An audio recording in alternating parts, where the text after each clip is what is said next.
Pay and interact with niche-specific Instagram influencers. Please understand that persona is the name of the game in Instagram. People follow personas. They're not following just because somebody has nice pictures. Most people can do that. Most people can manage to post nice pictures every once in a while. Instead, they're following personas because they have a distinct spin on whatever niche they're in. They have a distinct personality. They have a distinct point of view. Whatever the case may be, it has elements of some sort of cult.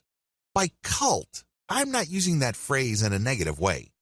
Instead, people are looking for just a specialized knowledge from people who specialize in that type of information. There's a little bit of a cult dynamic going on here. When you have that kind of relationship with your following, they are more likely to give you the benefit of the doubt. They're more likely to click on the profile links of people you're giving a shout out to. That's real influence. And that's how a lot of products are sold on Instagram.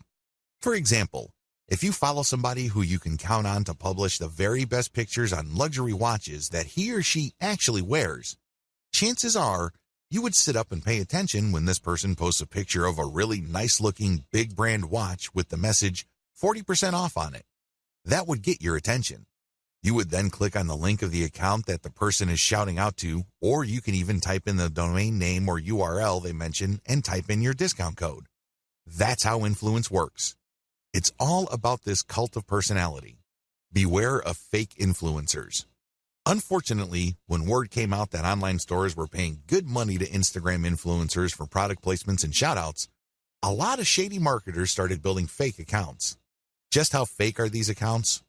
Well, first of all, they target certain niches. Next, they draw followers. The problem here is that the account itself is fake and the followers are fake. This is a serious problem because if you paid the person behind these accounts real money to post shoutouts, your shoutouts are going to fall on deaf ears. Nobody's going to pay attention. Why? Most of their followers are fake. They're driven by software. They don't exist. They definitely don't have credit cards. Do you see how much of a headache this could be? It is no surprise that a lot of big global brands are now stepping away from Instagram influencers because they're getting tired of being faked out. Real influence means real engagement. So how do you make sure that you pay and interact only with real niche-specific Instagram influencers? Well, it's actually not all that hard. You only need to look at the public statistics of these accounts. You can see the amount of engagement their content gets. You can also see how many followers they have. You need to measure the total amount of engagements they get by dividing that number by the number of followers they have. Look for a ratio. This is how you would know if there is enough engagement with that account. This is a way of seeing who's fake and who's not. You can also look at the content that they post. If they keep posting the same stuff over and over again, that might be a red flag. Also, look at the comments. Is there actual care taken in sharing? The 4 key signs of fake influence. So how do you know that you're dealing with a real influencer? After all, real influence means actual conversions. There are 4 telltale signs of fake Instagram influence. Sign number 1, equal following and follower ratio.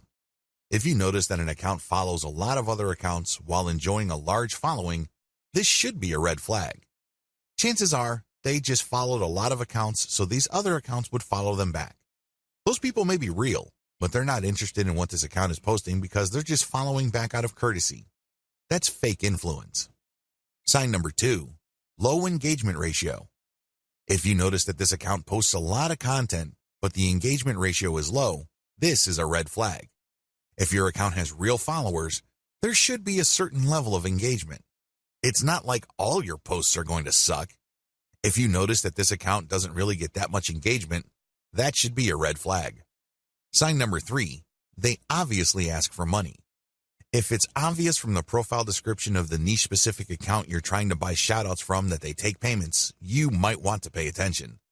Look at how they describe themselves.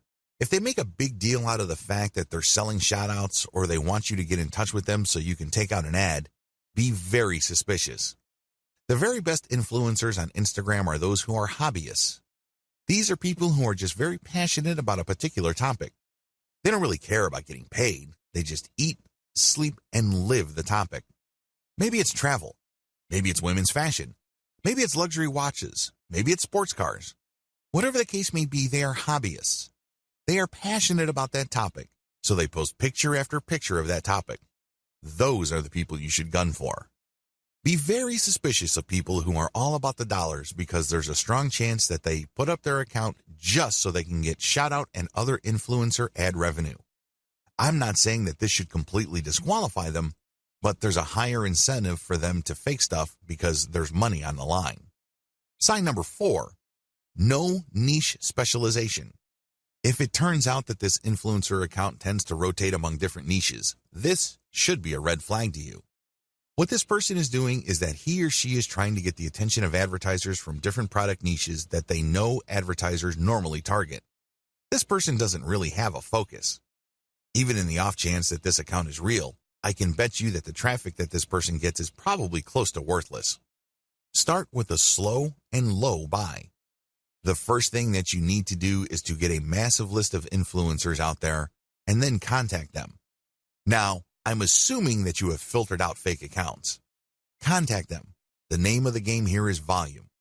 Try to get as many different influencers as you can and contact them. Ask them, can I buy for $5? Or whatever low rate you can come up with. The name of the game here is to get as many shout-outs and picture ad placements for as little money as possible. The next step is to track these campaigns and see which, if any, of those influencers can deliver real results. You should be able to come up with a top 3. If you, for example, have 100 influencers running your ads and doing shout-outs, you should be able to identify the top 3 in terms of conversions. You own your online store, so you know whether you sold or not. You know whether you moved a product or not. You should also use specialized discount codes so you can track who is actually selling. Pick the top 3 and pay them more for exposure. This is how you maximize your results. So, you start out low and slow, and then you scale up the campaigns that actually produce the desired result.